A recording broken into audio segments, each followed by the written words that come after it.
So, thanks for tuning in. This is a little bit of a test stream.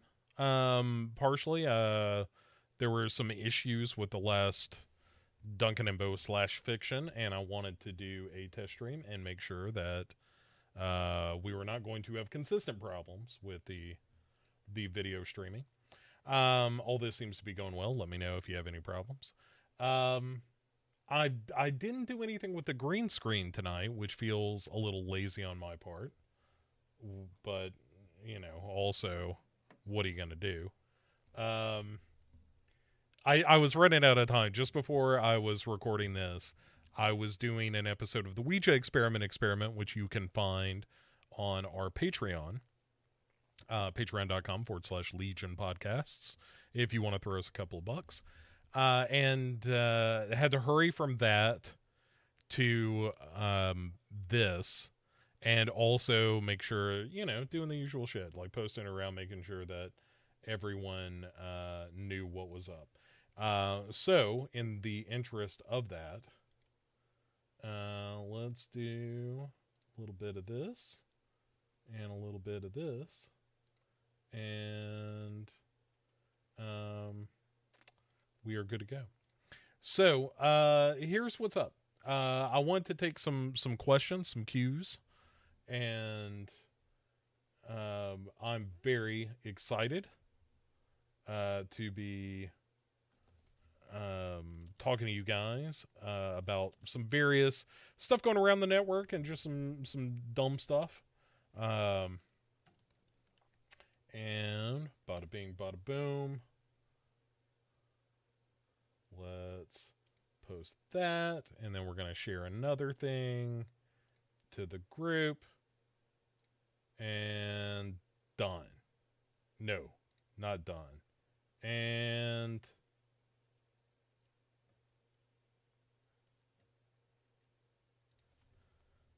well, and done. Okay. So, I do have a couple of questions in the chamber here, and we will be putting some A's on those cues. With that said, let us dispense with the screwing around, and let's get to it here in pretty short order. Let me hop over to my questions. So, thanks again to Alan and Abraham, Abe Man, for throwing some questions my way to help test all this stuff out. And I don't get a lot of opportunity just to talk direct to everybody, and that's a shame. I ought to do that more, and I plan to. Also, let's. Okay, I'm also removing the headphones. Oh my god. Here we go. So here is a question from Alan McPherson, who asks me, Legion has always had a great range of podcasts covering all sorts of material, though through all sorts of lenses. Are there any subjects you haven't hosted that you've had a hankering to? You know, at the moment, not so much. For a long time, I wanted a video game podcast. After we wrapped up SDF Gaming, it was just one of those things where none of us had time to do it, and to do it in the way that we wanted to do it. And so we kind of put a ribbon on that. And I really wanted there to be a video game podcast on the network, because that is a big interest of mine outside of film and horror and stuff like that. Is, I grew up with Atari. I still play a bunch of video games. And so I wanted something like that. And then we got, Heather and Scott and their rotating panel of guests doing controllers up, cards down, and that was the show that I wanted. And I couldn't think the more. I think it's so much fun. The video and audio stuff. I'm like super appreciative of the work that they do. And they do a good show, and it's really interesting. Like I said, it was kind of the one I wanted, and I didn't go to them. I didn't give them an edict of like, here are the things that this podcast needs to contain. They just kind of did the show that I wanted them to do, without ever saying anything. And so that was a thing. I really wanted an audio drama podcast, and kind of went out and found Joel and the Dread Familiar. And I'll tell you, so I hope I'm not dancing too much around the actual question, but that we haven't done, I don't think so. Briefly there was a wrestling podcast on the network that just kind of came and went. I know a lot of the people who listen to Legion shows are big into wrestling, and so that wasn't my thing. I was happy to provide a service for people, but it wasn't really a show that I was super excited. Like, I wasn't not excited about it, and I really liked the guys doing it, but it just wasn't, like that's not my interest. I would love a good comic podcast. That, I think, is the real answer. And it's one of those things that, we did Legion Inc., Jason and I, and there's probably a world in which he and I will get together and do more stuff like Legion Inc. But it's one of those time things, I wish I had more of it. I wish I had time to do a million different things in and around the network, and you only have so much of it. And also the thing I'm trying to learn, that I'm not very good about, is being able to also take a little bit of time off and kind of recharge and let the batteries juice back up. Forgive me, this isn't a fashion statement. I just want to listen in and make sure that the audio is quality. Forgive me, this isn't a fashion statement. I just want to listen in and make sure that the audio. Yeah, that seems okay. Again, sorry. Forgive me. This isn't a fashion statement. I just want to listen in and make sure that the audio. Yeah, that seems okay. Again, I'm going to turn out just a skosh. Okay. Oh my God. Yeah. That turned into a mess, huh? Okay. Sorry. Just making sure that nothing's blowing up here.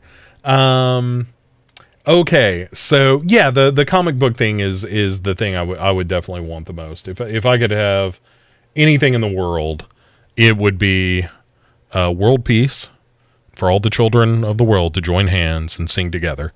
But let's face it, that seems unlikely. And so what I would really like is just a really good comic podcast. Thank you, Alan. I appreciate that. Thanks for the question. Speaking of, let's get to another cue. Also, Alan, thanks. Are there any newish podcasts you've come across that give you a wish I had come up with that feeling? There's stuff, and maybe this is part of that previous question, I suppose. There is absolutely some stuff. Ooh, that's a little hot. Let's turn that back a little bit. There we go. There's absolutely some stuff I would love to do. Okay. I think that, all right. We're not going to screw with that too much. Let me know if the audio is getting broken up there. I would love a really good dedicated true crime podcast. And VD Clinic is a little bit of that. It's not 100% what I'm looking for. No, I mean, not that VD Clinic isn't what I'm looking for. Please understand. I love VD Clinic. I love going on VD Clinic and doing the, March Madness stuff where we talk about serial killers and whatnot. That's always a great time. I love Darren. I love Vanessa.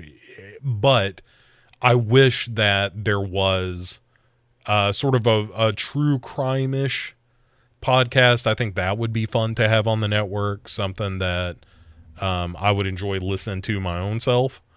And that maybe just comes from the fact that I'm such a fan of Last Podcast on the Left And I wish there was something that were kind of in that ballpark maybe, but that's also, that's a show that has a tremendous production budget and production time, and it's a hard show to put together, I imagine, based on everything I've heard.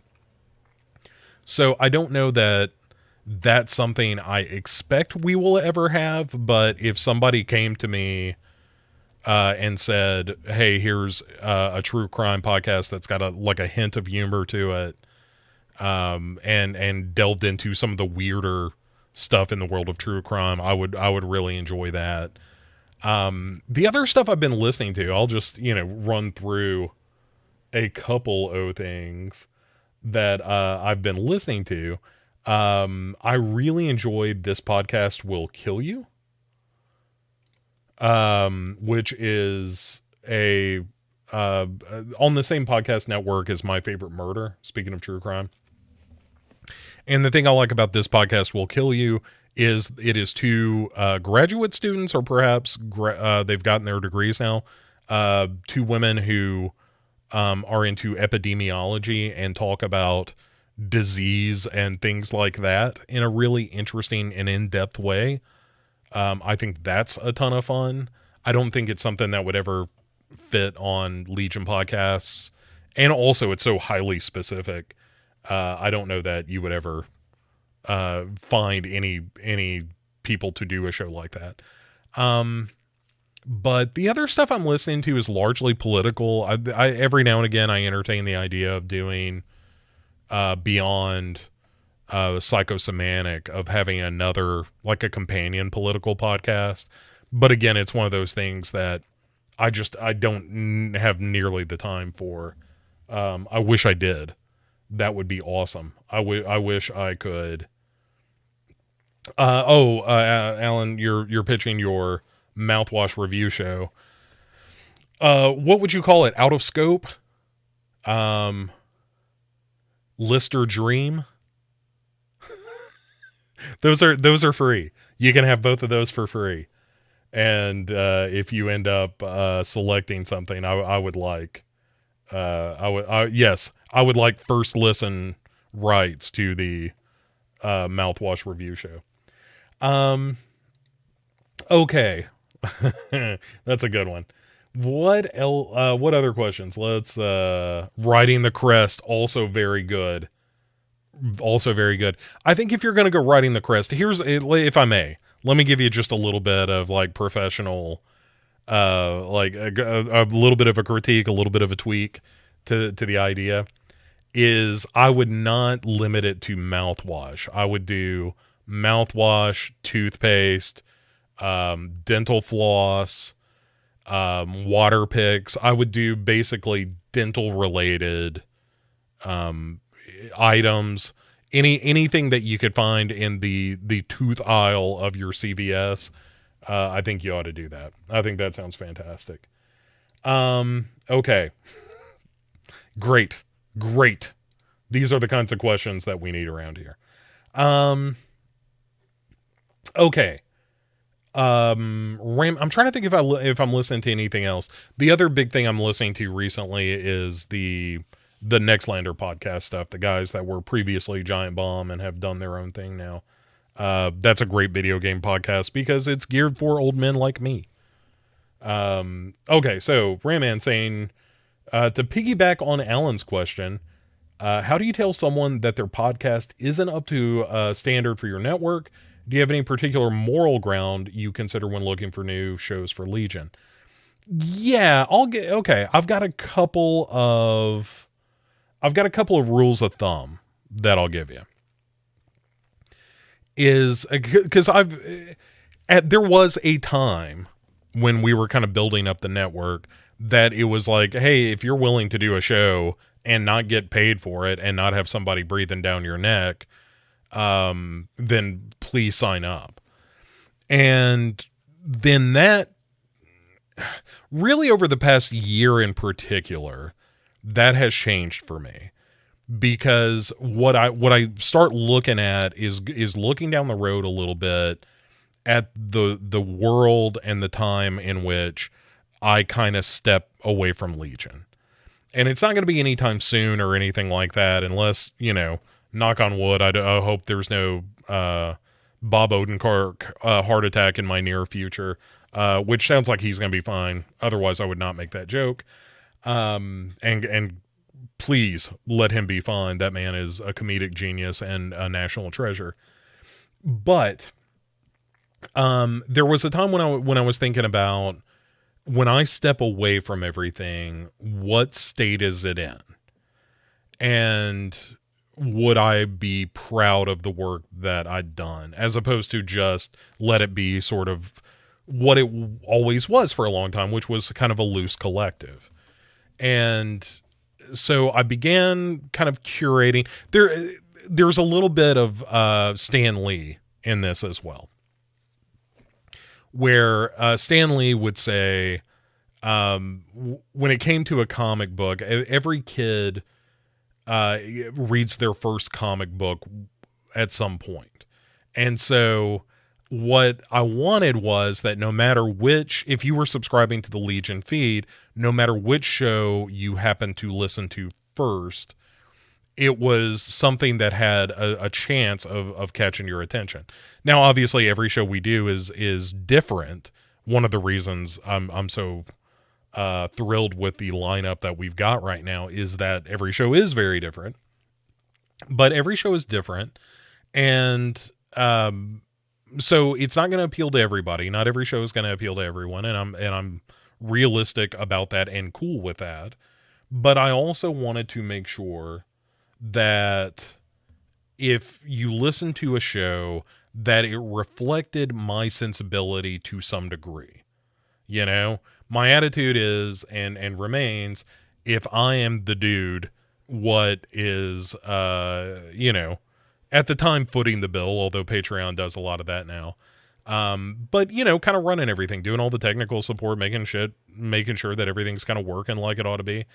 That if I'm going to be doing all that work, I want to make sure that the shows reflect my ethos to some degree. And not 100%. Like, I don't agree with everything that everybody says on the network, but there were a core group of shows that I was really in love with. And I wanted to make sure that I didn't just tolerate everything on the network, but I really liked everything on the network. And like I said, there was a time when that wasn't entirely true. So that is answer one. Yes, that is the groundwork for sort of this new version of Legion that you see these days. Was that I wanted every show to have a certain level of quality, and the question that Raman's kind of asking there is, Lee, we'll get to you in a minute. Is there a moral line there? And there is to some degree. I want all the podcasters to have the freedom to say what they want to say, but also I don't want to run a network that features a show that is going out of its way to be hurtful or antagonistic or punches down. That's a big rule for me. Don't punch down. Make sure that the shows that are on the network are not going out of their way to hurt anyone, whether that's individually or in groups. We have been very fortunate to have on the show. We've had shows that were hosted by women of color. We've had shows that were hosted by gay men. All of that stuff. And that is my ethos, right? That is, let's get as many perspectives as we possibly can. There is also the flip side of that of having a show, and I'm not using a specific example here, just a hypothetical, but if there are shows that are a little edgelord, a little bit, I hesitate to say MAGA because I'm of the mind that, hey, if you're a Trump supporter, I don't give a shit. I pine for the days when nobody really cared who you voted for.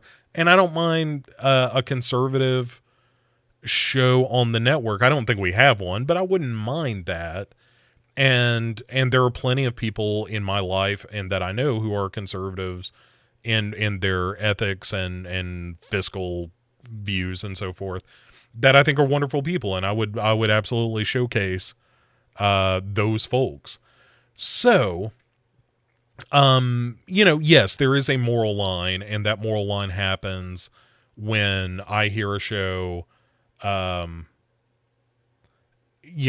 like, if I hear somebody going after a group of people or mocking a group of people or whatever, like I said, it's punching down. If you're going after,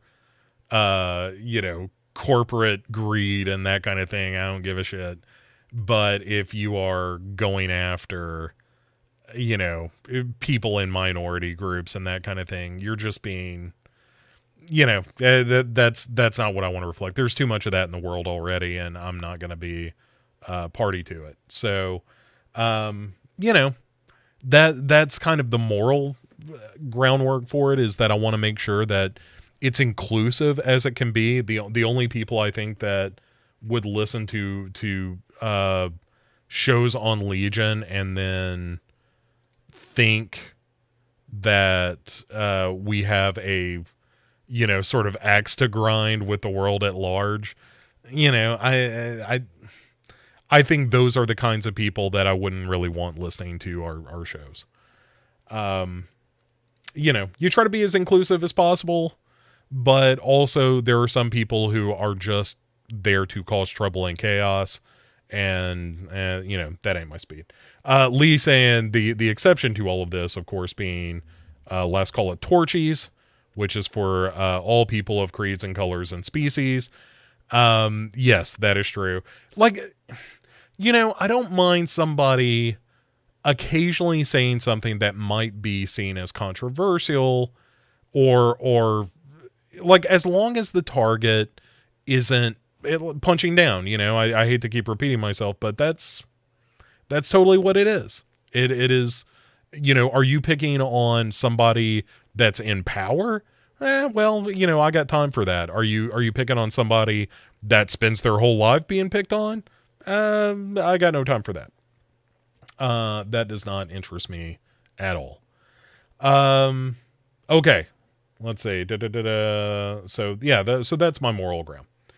So Alan says, okay, more frivolous. Silver dioxide is the active ingredient in many over-the-counter wart treatments, and yet I've never seen these used against a werewolf.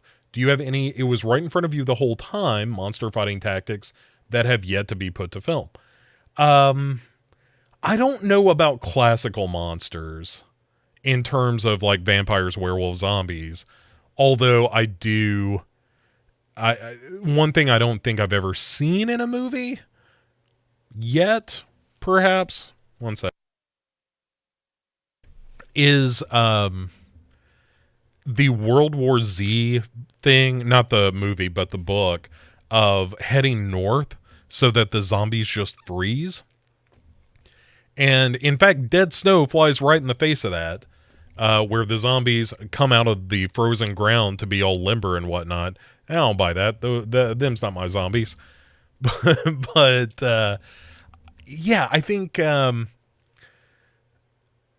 big one for me is A Quiet Place. And this is something that Duncan and I have talked about a little bit.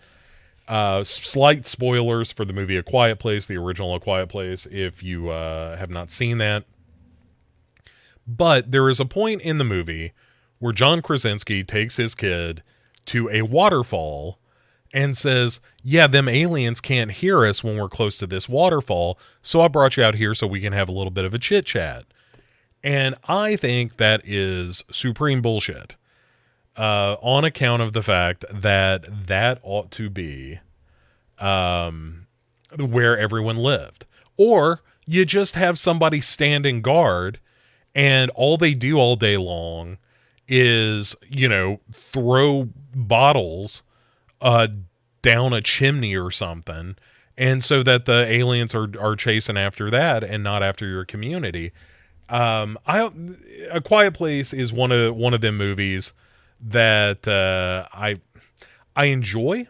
I really think A Quiet Place is a great B movie, And I don't mean that in a derogatory way. It just is a movie of that stripe, where it's a little, you know, look, it's aliens that are tracking you by sound and then eat you.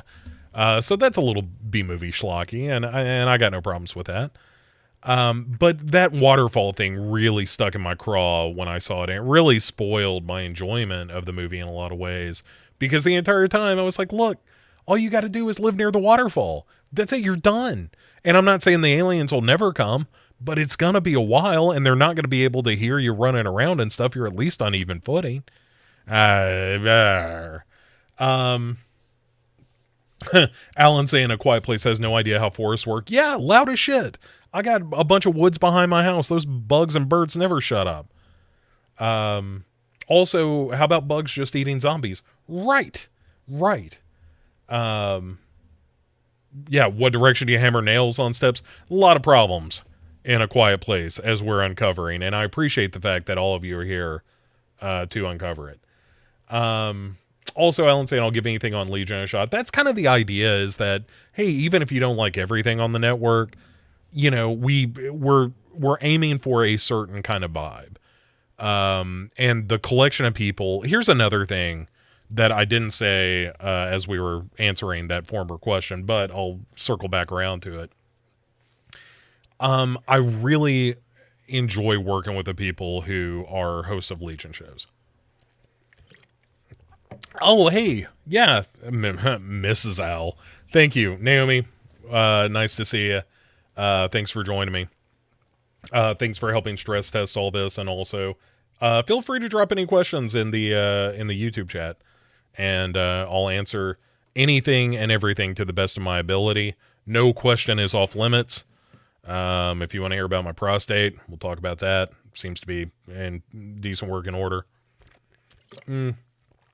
Anything and everything. But going back to the previous thought about the hosts that work on Legion right now, just like to a person, I genuinely like them as people, and that makes a world of difference as well. And so when I do think about, you know, there is going to come a day when I can just hand the keys of Legion over to somebody else. The idea is that you do it with a good set of shows, with people who are generally kind-hearted and good. And also, thanks to our Patreon, we can do it in such a way that server costs are paid for. You know, I come out of pocket for some stuff for sure with Legion these days. We're trying to expand our advertising. And I'll tell you right now, if anyone wants, knows of or wants to tackle the job of social media manager, that is something that we kind of need at this point. I'm going to be digging into it a little bit myself, but boy, social media is just not my thing. It is a struggle for me. It was a conversation I was having earlier with a dear friend of mine about how I am, you know, I'm kind of an introvert by nature, believe it or not, despite the fact that I'm, you know, broadcasting myself to you fine folks. I'm not somebody that in my walking around time does a whole lot of, hey, look at me. And social media, I think, is very much that. And, you know, I kind of grew up in a way and a time that you just didn't share a lot of personal details about yourself. And so social media, which is a lot of personal details about yourself, is something that, like, I'll talk about anything on a podcast, but most of the time that's because I'm talking to Duncan or some of you folks or something like that. So yeah, you know, it's weird for me to use social media, but I'm trying to get a little more savvy with that stuff. Yeah, Lee also pointed out the lack of silver in modern mirrors accounts for a vampire reflection being seen, at least. Okay. You know, I hadn't really thought about that, but sure. So here's a thing I don't know if I've ever seen, is an old-timey silver-based mirror being used to kill a werewolf. What about that? That seems like a pretty cool idea. Yeah, I like that. I'm trying to think if there are any other movies. You know, I know, like Lee mentioned, or Alan mentioned, bugs eating away the zombies. I think that's a good point. one of my favorite things that I wish the movie World War Z had captured even a little bit was the Battle of Yonkers from the World War Z book. I think that was one of my favorite parts because of not only the mayhem and the miscommunications and stuff like that were taking place in the narrative, but also the decision of like, hey, we're going to drop bombs and use flamethrowers on these zombies, which just resulted in parts of zombies crawling after you as well as them being on fire. And if there's one thing that is unpleasant, it's a zombie. And if there's two things that are unpleasant, it's a zombie on fire coming at you.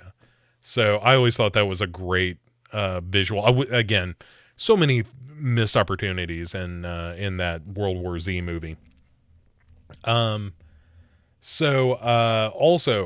Naomi asking, did you see Homewrecker on Shudder?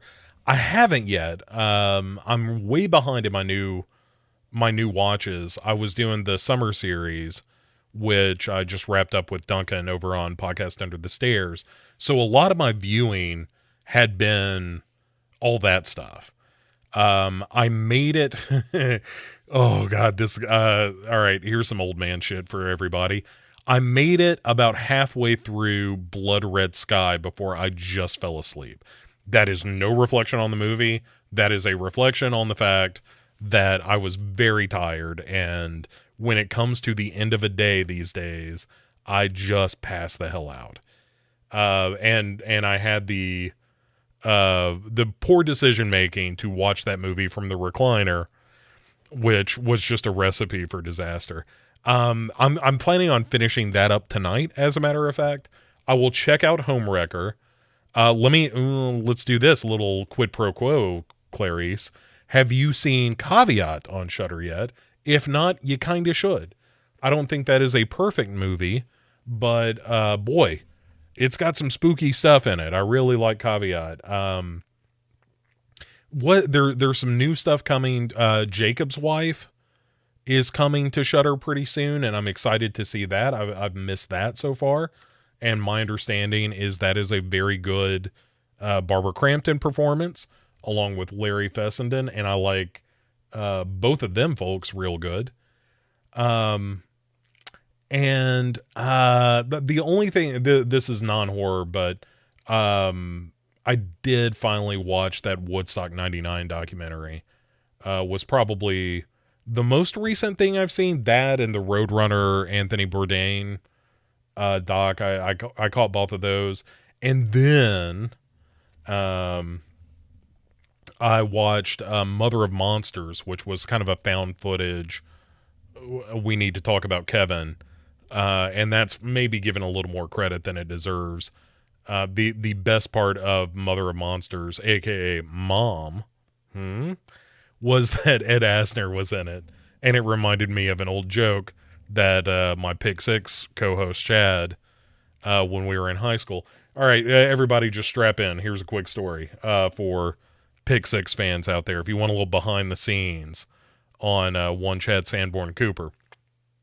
When we went to high school together, because we did, he and I went to high school together. When we went to high school together, we were in what were called pods. It was the design at the time of these modern schools was that you had these big round pods connected by hallways to a central hub. And so the pods themselves were classrooms, but the backs of them were open so that you could walk from one class to another. And essentially there were no walls separating you between the next class right next door to you. And it came from that sort of 60s philosophy of cooperative learning and all that stuff. And it turns out if you just let a bunch of kids be able to talk and listen into each other, then things like this happen, what I'm about to tell you. And so Chad had Spanish. I took French because I've never made a decision in my life that applied to real life and practical use. Chad took Spanish. I took French. If I could have taken, Sanskrit. I probably would have taken that, or Sumerian, ancient Sumerian. Like I took a little bit of Latin because that was supposed to be a little bit of a college prep kind of thing. Then I shifted right over to French, and have never used it for anything other than making fun of French people. So at any rate, Lee, thanks very much. Thanks for dropping in, as always. So that's the setup. So Chad's got Spanish, I've got French. We have the same, we have foreign language class at the same time. I sit in the back left of the French classroom. Chad sits in the back right of his Spanish classroom. So we are separated by a thin wall that does not go all the way to the hallway, and can hear each other very clearly. And so we would occasionally just make jokes or comments designed to make the other person laugh without directly talking to the other person. Because then we'd be found out. Like if we're just, leaning back like that, we're going to get in trouble. But if we're just asking questions of, say, the teacher, we can hear each other and it'll crack us up. So, Chad says, this is all going back to Mother of Monsters, I swear to God. So the funniest one that Chad ever had was I'm doing my French work and I hear him across the hall ask his teacher, like, Senorita Taylor, como se dice Ed Asner is a hoot? And to this day, I cannot think of Ed Asner as a human being without thinking of Chad asking that question of his Spanish teacher. Lee says he'll start a movie at like 3 a.m. and then just drop away in his sleep. Man, I couldn't tell you the last time I saw 3 a.m. That's late for me. I get up about 6:30 most days. I try to get up. I try it. If the gods are kind, I'll get in a little bit of a workout prior to work. But most of the time it's just I gotta work on Legion stuff. Like the first thing I do in the day is, hey, who posted something that I need to get on the YouTube channel or make sure the SEO is right and that kind of thing. So, my days start pretty early. I'm about 9:30, 10 o'clock at night, I start to fade. And when I was a kid, it was just the opposite. I used to love staying up till 2, 3 in the morning. I just can't do it anymore. Deal. Good. I will absolutely watch Homewrecker. I might even watch it tonight. I can't make any promises. Depends on if I get all the way through Blood Red Sky. But I will watch it soon. I will report back, I assure you. Alan saying Shudder needs to finish the Vampires and Vehicles you didn't expect to find them trilogy. Yeah, that's right. They also had was it a Shed? Wasn't the Shed a vampire? They've had that. Obviously Blood Red Sky. Well, that's Netflix. But yeah, I like I'm such a fan of Shudder. It's I'll tell you, this is getting to be highly personal. But I will tell you a slight story about me and a lady I've not been dating all that long, but I like her a lot. And one of the moments where I was like, this might be something, was after going out a little bit, I met her kids, who are, grown people. I'm an old man. She's a very lovely woman in the prime of her life. But, she's got adult kids, and her daughter and I were discussing stuff on the channel Shudder because her daughter subscribes, and they're like a big Halloween family and stuff. And that was like, Shudder was one of those bonding moments where I was like, okay, you guys might be okay. Most people are terrible. You guys might be all right. So that was fun. Alan asks, how does it feel to be this outnumbered by Nova Scotians? I am always slightly distrustful of anyone that lives that far north. I just don't think you ought to, but that's me. On the other hand, like I said, zombies. You guys have got this mapped out. I like that. Alex Esso, yeah. So there's a lot of Alex Esso love on one of the podcast Under the Stairs summer series episodes that I did was with Starry Eyes was the film. I will not tell you how the movie came out, but or how it did on the rankings. I will say that there was a lot of Alex Esso love, and one of the things that I just recently learned is that Alex Esso, not only was she fantastic in Starry Eyes, and then hooked up with Mike Flanagan, by which I mean just performed in one of his films, and she is now like in the stable of Mike Flanagan performers. So when I was looking up the cast list for Midnight Mass, which is the next big, Flanagan Netflix project, turns out Alex Esso is in that as well. And I could not be more excited. I think Alex Esso is a phenomenal actor. And her performance doing Wendy Torrance in Dr. Sleep, which is an absolutely thankless sort of job, is like, hey, I want you to do not an impression, but sort of a performance that is reminiscent of Shelley Duvall without just straight up doing an impression of Shelley Duvall, and also a performance that a lot of people weren't crazy about. A lot of people don't like Shelley Duvall and in The Shining, and I think that's stupid. But that's my hot take for this Q&A, is that people who don't like Shelley Duvall in The Shining have screw loose, have something wrong with them. But yeah, I think Alex Esso is just the absolute bee's knees. I'm a big fan of hers. Okay, so let's do one more thing before we get out of here. And that is to talk a little bit, and again, feel free to ask any questions here. Oh, Andrew saying, how she hasn't got more non-horror work is crazy. Alex should be pretty mainstream, and we as horror audience are lucky to have her. You're right. The fact that I'm hoping that it's because she's just getting good roles, and I think she is. I think Starry Eyes was terrific. Yeah. Oh man, she's so good. She's so good. Okay. Anyway, like I said, feel free to drop anything into the YouTube chat there. Thanks for being here to stress test all this stuff. Like I said, I want to make sure that this was all going to work as expected, and it seems to be pretty solid, which is cool. And also I want to kind of tease some stuff that's coming to and around the network. You guys may or may not have seen that Helming Power Hour is coming back.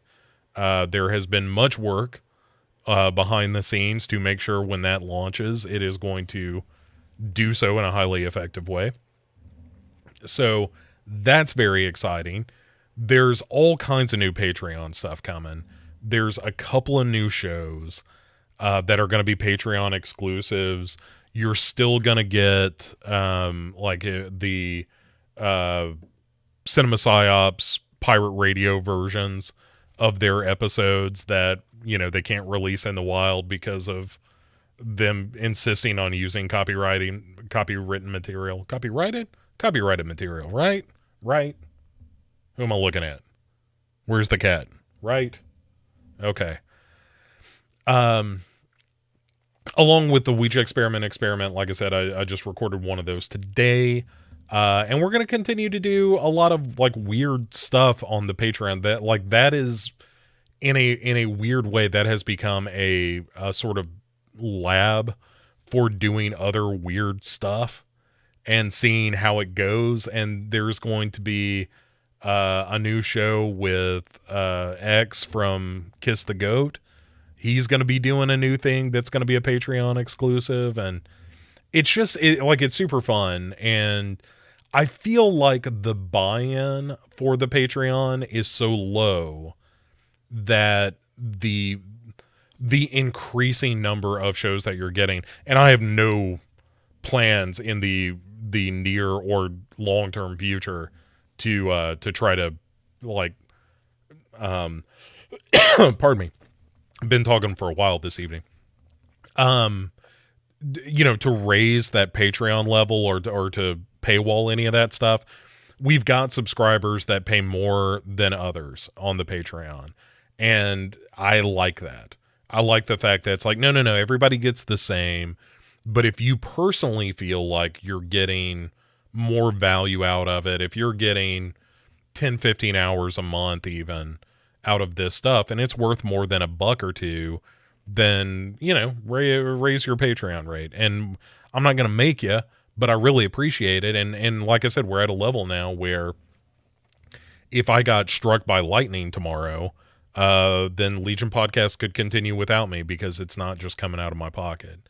And it's one of the reasons that I sincerely appreciate everyone who is a patron over there, because that you're making all that happen. You give me the ability to feel a security and a self-assurance that this thing that I've been working on for a long time will continue after me. So I appreciate that so much. I can't even tell you how much I appreciate that. It's just like how do you say thanks for, hey, this thing that I've done for years and years and years is going to have a life after me because of that. And that's really beautiful. I think about that a lot of the time when it comes to the Legion community and how great I think it is in general. My heart gets warmed by that, as we say here in the South. Take that, Nova Scotia. you and your cold-hearted ways. All right. Well, I think my voice is about to give out, and I think that's all we got for now. But we'll do this again pretty soon, and probably a little more elaborately. This was a kind of scaled down thing. No fancy green screen stuff or anything like that, but I definitely appreciate everybody jumping in and asking questions and commenting. Alan, thank you so much, saying we love you and what you built. What do you say to that? You guys are the best. And there's going to be more fun stuff, all around the network, all around the other shows. Like at the risk of sounding a little Pollyanna-ish about it, you quote the lighthouse at me, and that makes me a happy person. But yeah, I think there's, over the past year, and I know that we've been dealing with the pandemic and all that kind of stuff, and maybe that's one of the reasons I've had a little more time to kind of focus on steering the ship a little bit more directly. But as a result of that, I genuinely believe that there's this kind of renewed energy and optimism and that kind of thing with the network. Are we going to bring on new shows? Probably. Not just the normal stuff that you're used to, not just the Hail Mings of the world, but there's going to be new stuff and new hosts and that kind of thing. And, I'm always looking for new shows to add to the roster, but they got to be the right thing, as we talked about in the upfront. So no Nova Scotia, no Lighthouse. You're not wrong. I'm not saying Nova Scotia should be eradicated from the map thread style or nothing. I'm just saying down here in the United States South, we have a gentility. Am I going to keep doing stuff on Twitch? For sure. This is another thing that I just haven't had time for. Although I think most of the Duncan and Bo /fiction stuff, I think all that's going to go direct to YouTube because of the problems we've had with sort of splitting that stream and the stream quality.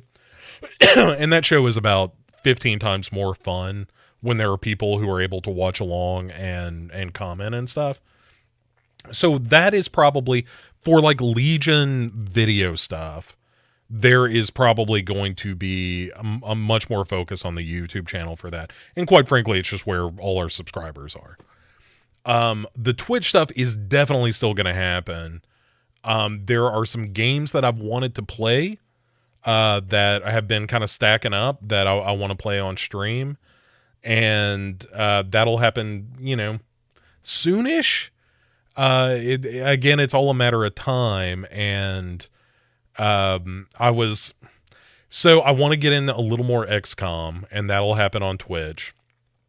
I want to get into a little bit of State of Decay 2, which will also happen on Twitch.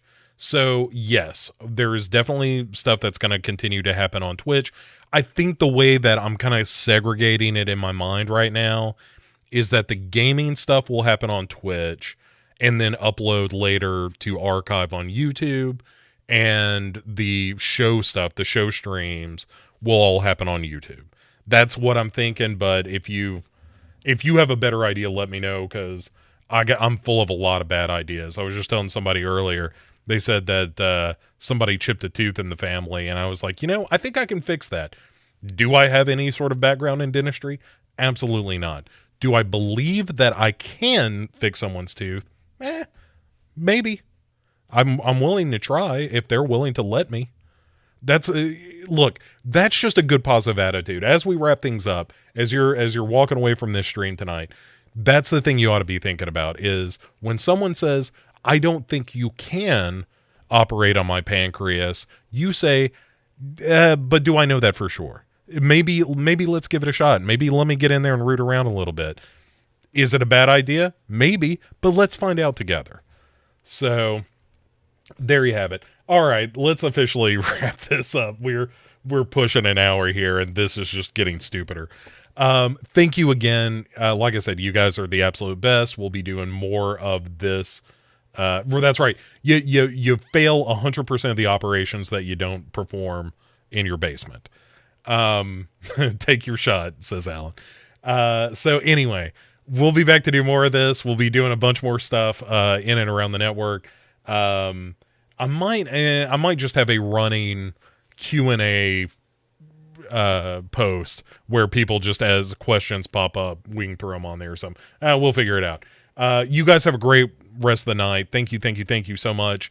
And hey, one last thing, if you run into somebody that's looking for a new podcast, point them at Legion or one of the shows on Legion. That's honestly, outside of the direct help of Patreon, that's the stuff that helps us the most. So Andrew saying back alley heart transplant. Interesting note to end on, Andrew. Back alley heart transplant, the first album from my college band, which was, of course, Bo's Midnight Runners. It's real dumb, folks. All right. You guys have a great rest of the night, and we'll talk to you real soon.